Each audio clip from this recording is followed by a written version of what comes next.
فقد قال الله تبارك وتعالى في كلامه المجيد: بسم الله الرحمن الرحيم. يا أيها الذين آمنوا اتقوا الله حق تقاته ولا تموتن إلا وأنتم مسلمون. يا أيها الناس اتقوا ربكم الذي خلقكم من نفس واحدة وخلق منها زوجها وبث منهما رجالا كثيرا ونساء واتقوا الله الذي تساءلون به والأرحام إن الله كان عليكم رقيبا. أعوذ بالله من الشيطان الرجيم. بسم الله الرحمن الرحيم. قل يا عبادي الذين أسرفوا على أنفسهم ولا تقنطوا من رحمة الله إن الله يغفر الذنوب جميعا إنه هو الغفور الرحيم. قال تعالى: رب اشرح لي صدري ويسر لي أمري واحلل عقدة من لساني يفقهوا قولي رب زدني علما رب یسر ولا تؤثر وتمم بالخیر. ہر قسم کی حمد و ثنا، کبریائی، تعریف و توصیف اس اللہ رب العالمین کے لیے لائق و سزاوار ہیں جس نے مجھے اور آپ کو جمعہ کا دن نصیب کیا، اور اللہ رب العالمین وہ ہے جس نے مجھے اور آپ کو جمعہ کی اذان سے پہلے آنے کی توفیق بخشی. اللہ تعالی ہمارے آنے کو قبول فرما. درود و سلام ہو جناب محمد مصطفیٰ صلی اللہ علیہ وسلم پر. اللہم صلی علی محمد وعلی آل محمد کما صلیت علی ابراہیم وعلی آل ابراہیم انک حمید مجید. اسلامی بزرگوں، نوجوان ساتھیوں، مستقبل کے پروانوں اور سننے والی اسلامی خواتین، اللہ رب العالمین کا شکر احسان ہے کہ جس نے مجھے اور آپ کو رمضان المبارک کا مہینہ نصیب کیا، اور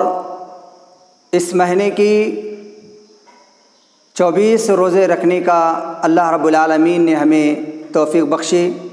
اللہ تعالی ہمارے روزوں کو قبول فرما، ہمارے تراویح کا پڑھنا اللہ قبول فرما، ہمارے قرآن مجید اور دیگر ذکر و اذکار کو اللہ تعالی قبول عطا فرما. آمین یا رب العالمین. میرے بھائیوں، سوچا کہ اس جمعہ میں کس عنوان پہ میں تقریر کروں. اللہ رب العالمین کی توفیق سے جو عنوان مجھے ملا ہے، اور یہ عنوان آج کے مناسبت سے، مہینے کے مناسبت سے یہ موضوع بڑا فٹ ہوتا ہے. موضوع تقریر ہے توبہ و استغفار. میرے اسلامی بھائیوں، جہاں یہ رمضان عظمتوں اور برکتوں کے لحاظ سے ممتاز ہے، اور اس مہینے کے اندر اللہ رب العالمین اپنے گنہگار بندوں کی گناہوں کو معاف کرتا ہے، گنہگار بندوں کی گناہوں کو درگزر کرتا ہے. شرط یہ ہے کہ وہ اللہ رب العالمین کے سامنے للہیت کے ساتھ اللہ کا ڈر و خوف پیدا کر کے، آئندہ گناہ نہ کرنے کی نیت کر کے اللہ رب العالمین سے توبہ کرتا ہے، اللہ رب العالمین سے معافی مانگتا ہے، تو اللہ رب العالمین اپنے بندوں کی گناہوں کو معاف کر دیتا ہے. آپ کو معلوم ہونا چاہیے، خطبہ مسنونہ کے بعد جو آیت کریمہ میں نے آپ کے سامنے پڑھا، جس میں اللہ رب العالمین نے فرمایا: قل یا عبادی الذین اسرفوا علی انفسہم لا تقنطوا من رحمت اللہ. اس آیت کریمہ کا شان نزول یہ ہے کہ کچھ کافر لوگ اسلام لانا چاہتے تھے، مسلمان ہونا چاہتے تھے، نبی کریم صلی اللہ علیہ وسلم پر ایمان لانا چاہتے تھے. بس ان کے دل میں ایک کھٹک سی یہ تھی، آیا ہم اسلام لائیں گے تو ہمارے گناہ معاف ہوں گے کیا نہیں ہوں گے؟ ان کو یہ ڈر تھا، یہ خوف تھا، اسی لیے اللہ رب العالمین نے اس آیت کریمہ کو نازل فرما کر لوگوں کو آگاہ کیا، خبردار کیا، کہا کہہ دو اے محمد صلی اللہ علیہ وسلم کہ میرے بندے جنہوں نے اپنے جانوں پر ظلم کیا ہے، لا تقنطوا من رحمت اللہ کی ذات سے نا امید نہ ہوں، اللہ کی ذات سے نا امید نہ ہوں، بے شک اللہ بخشنے والا، بے شک اللہ رب العالمین معاف کرنے والا اور رحم کرنے والا ہے۔ تو لہذا میرے بھائی اور دوستوں، انسان ہونے کے ناطے ہم سے خطائیں ہوتی ہیں، ہم سے لغزشیں ہوتی ہیں، انسان ہونے کے ناطے ہم سے بڑے بڑے اور چھوٹے چھوٹے گناہیں ہوتے ہیں، اور انسانوں کو چاہیے، لوگوں کو چاہیے کہ وہ اللہ رب العالمین سے ڈرتے ہوئے اللہ رب العالمین سے معافی مانگے۔ اور آپ کو معلوم ہونا چاہیے جو انسان اپنے گناہوں پر شرمندہ ہو کر اللہ رب العالمین سے معافی مانگتا ہے، ایسے بندوں سے بڑا خوش ہوتا ہے، ایسے بندوں سے اللہ رب العالمین راضی ہوتا ہے۔ اللہ نے فرمایا ان اللہ یحب التوابین ویحب المتطہرین، بے شک اللہ رب العالمین توبہ کرنے والوں کو اور پاکی صفائی کا خیال رکھنے والوں کو اللہ تعالیٰ محبوب سمجھتا ہے، پسند کرتا ہے۔ تو لہذا میرے بھائی اور دوستوں، ہم اور آپ کو معلوم ہونا چاہیے جب کسی مومن انسان سے غلطی ہوتی ہے، جب کسی اللہ رب العالمین سے ڈرنے والے سے کوئی معمولی سا بھی گناہ ہوتا ہے تو وہ اپنے آپ کو بڑا سمجھتا ہے، وہ یوں محسوس کرتا ہے کہ گویا اس کے سر پر کوئی بڑا سا پہاڑ لاد دیا گیا ہے۔ اور کسی کافر سے جو اللہ کا ڈر اپنے دل میں نہیں رکھتا، من مانی زندگی گزارتا ہے، جب اس سے بڑے سے بڑا گناہ ہوتا ہے، بڑے سے بڑا گناہ ہوتا ہے تو وہ یوں محسوس کرتا ہے گویا کہ ایک مکھی اڑ کر کے آئی، اس کے ناک کے اوپر بیٹھی اور اڑ کے چلے گئی۔ اللہ اکبر۔ میرے بھائیو، معلوم یہ ہوتا ہے کہ مومن سے معمولی سے بھی گناہ ہوتا ہے تو بڑا سمجھتا ہے، لیکن کافر سے بڑا گناہ آتا ہے تو اس کو حقیر سمجھتا ہے۔ تو لہذا میرے بھائی اور دوستوں، مجھے اور آپ کو چاہیے کہ اللہ رب العالمین سے معافی مانگیں، اللہ رب العالمین کا ڈر و خوف پیدا کر کے اللہ رب العالمین سے ہم معافی مانگیں تو اللہ تعالیٰ کتنا خوش ہوتا ہے۔ اللہ کے نبی جناب محمد الرسول اللہ صلی اللہ علیہ وسلم نے ارشاد فرمایا، اللہ رب العالمین گنہگار بندوں سے جب وہ گناہ پر شرمندہ ہو کر اللہ سے معافی مانگتے ہیں تو اس بندے سے زیادہ خوش ہوتا ہے۔ ایک بندہ اپنے سواری پر کھانے پینے کا سامان لاد کر کے وہ ایک لمبے سفر میں جا رہا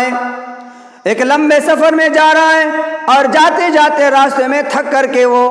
کسی درخت کے سائے کے تلے بیٹھ جاتا ہے آرام کرنے کے لیے۔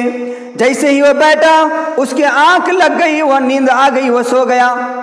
اور وہ یہاں سے اس کی سواری بھوک کے مارے جو ہے وہ کھانے کے لیے کسی دوسرے طرف چلے گئی۔ جب اس آدمی کی آنکھ بیدار ہوئی، جب وہ نیند سے بیدار ہوا تو کیا دیکھتا ہے کہ سواری بھی نہیں، کھانے پینے کا سامان بھی نہیں۔ حیران اور پریشان ہو کر ادھر دیکھا ادھر دیکھا، چاروں طرف دیکھا، جب اس کی سواری نہیں ملی تو وہ آدمی پھر تھک ہار کر کے اسی درخت کے سائے تلے بیٹھ گیا۔ جیسے ہی بیٹھا دوبارہ اس کی آنکھ لگ گئی، نیند لگ گئی۔ تھوڑی دیر کے بعد اس کی سواری آ کر اس کے سامنے کھڑی ہے۔ جب وہ پھر دوبارہ نیند سے جب بیدار ہوا تو نیند سے بیدار ہونے کے بعد وہ اپنی سواری کو اور کھانے پینے کے سارے ساز و سامان کو دیکھ کر اتنا خوش ہوتا ہے، اور وہ خوشی کے عالم میں یوں کہتا ہے، اللہم انت عبدی وانا ربک، اے اللہ تو میرا رب ہے، تو میرا بندہ ہے، میں تیرا رب ہوں۔ حالانکہ خوشی میں اس وہ جو ہے ایسے کہنا تھا کہ اللہ تو میرا رب پروردگار ہے، لیکن خوشی اتنی تھی کہ خوشی میں وہ کیا کہہ رہا ہے اس کو پتہ نہیں چل رہا۔ اس نے خدا کو، رب کو اپنا بندہ بنا دیا اور اپنے آپ کو خدا بنا لیا۔ یہ صرف خوشی میں اس نے کہا تھا، کوئی جان بوجھ کر اس نے نہیں کہا تھا۔ تو میرے بھائیوں، جب بندہ اپنے کھانے پینے کے سامان کو، اپنی سواری کو حاصل کر کے اتنا خوش ہوا، اس سے بھی زیادہ خوش اللہ اس بندے سے ہوتا ہے جب اپنے گناہ پر شرمندہ ہو کر اللہ کے سامنے آ کر اللہ سے معافی مانگتا ہے۔ اللہ تعالیٰ اس سے بھی زیادہ خوش اس توبہ کرنے والے بندے سے ہوتا ہے۔ تو لہذا میرے بھائی اور دوستوں، ہمیں آپ کو چاہیے کہ ہم اپنے گناہوں پر نادم ہو کر اللہ سے معافی مانگے۔ جب ہم توبہ کریں گے، ہم اللہ سے معافی مانگیں گے، اللہ تبارک و تعالی ہمیں جنت میں داخلہ فرمائے گا۔ ایک آخری حدیث بتا کر میں آپ کے سامنے جو ہے تقریر کو ختم کرتا ہوں۔ ایک لمبا سا مشہور واقعہ ہے، اس کو شارٹ کر کے میں آپ کے سامنے بتاؤں کہ ایک آدمی جس نے 99 آدمیوں کو قتل کیا، جب اس کے دل میں اللہ کا ڈر و خوف پیدا ہوا، وہ توبہ کی غرض سے توبہ کیسے کروں، اللہ سے کیسے معافی مانگوں، پوچھنے کے لیے راستے سے نکلا تو راستے میں ایک آدمی سے اس کی ملاقات ہوئی۔ اس سے پوچھا تو اس آدمی نے کہا کہ تیری تو توبہ قبول نہیں ہوگی، کیونکہ تو نے 99 آدمیوں کو 90 آدمیوں کو تو نے قتل کیا ہے، تجھے تو معافی نہیں ہے۔ بس یہ سننا تھا، اپنی تلوار کو نکالا، اس آدمی کو بھی مار دیا اور مار کر کے 100 کی گنتی پوری کر دیا، یعنی کہ سنچری کر دیا۔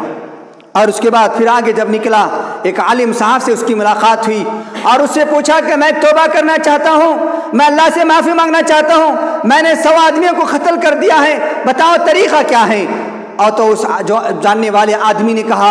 فلاں بستی کو جاؤ، وہاں کچھ لوگ اللہ سے عبادت کرنے والے، اللہ سے معافی مانگنے والے لوگ ہیں، تم بھی ان کے ساتھ شریک ہو کر تم بھی اللہ سے معافی مانگ لو۔ اور آدمی جا رہا ہے، ابھی راستہ وہ مکمل پایا نہیں، کچھ دوری پر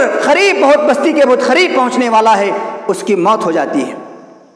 ادھر جنت سے فرشتے آتے ہیں، ادھر جہنم کے فرشتے آتے ہیں، اور جنت کے فرشتے کہتے ہیں کہ ہم اس کو جنت میں لے جائیں گے، اور جہنم کے فرشتے کہتے ہیں ہم اس کو جہنم کے فرشتے کہتے ہیں ہم جہنم میں اس کو لے جائیں گے۔ لیکن میرے بھائیوں، جب دونوں فرشتے لڑنے لگے تو فیصلہ اللہ کی طرف کر دیا۔ اللہ رب العالمین نے کہا کہ تم اس کے راستے کو ماپو، اگر وہ راستہ زیادہ راستہ طے کر کے توبہ کی غرض سے آیا ہے تو تم اس کو جنت میں لے جاؤ، اگر وہ توبہ کی بستی اس کے بہت قریب ہے تو جنت والے اس کو لے جاؤ، اگر وہ توبہ کی بستی بہت دور ہے، تھوڑا ہی راستہ طے کر کے بھی آیا ہے تو تم اس کو جہنم والے اس کو لے جاؤ۔ اللہ اکبر۔ میرے بھائیوں، جب فرشتوں نے راستہ ماپنا شروع کیا، اللہ رب العالمین نے بستی کو حکم دیا کہ تم اس کے تھوڑا قریب ہو جاؤ۔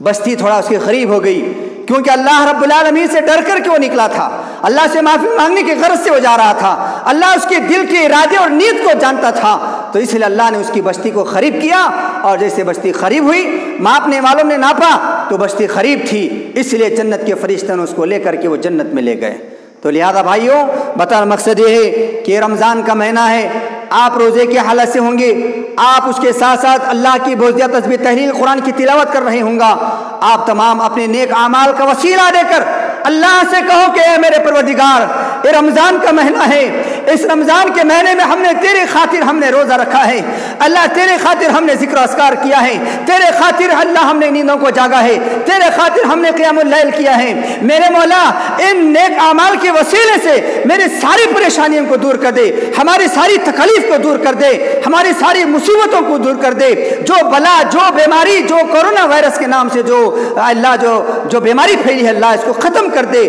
اللہ کے سامنے اپنے نیک کاموں کے وسیلے سے، اللہ کے نام کے وسیلوں سے تم اللہ سے دعا کرو، اللہ تمہاری دعاؤں کو اللہ ضرور قبول فرمائے گا، اللہ ضرور دعائیں قبول فرمائے گا، کیونکہ پیارے نبی فرماتے ہیں جب بندہ اللہ سے مانگتا ہے،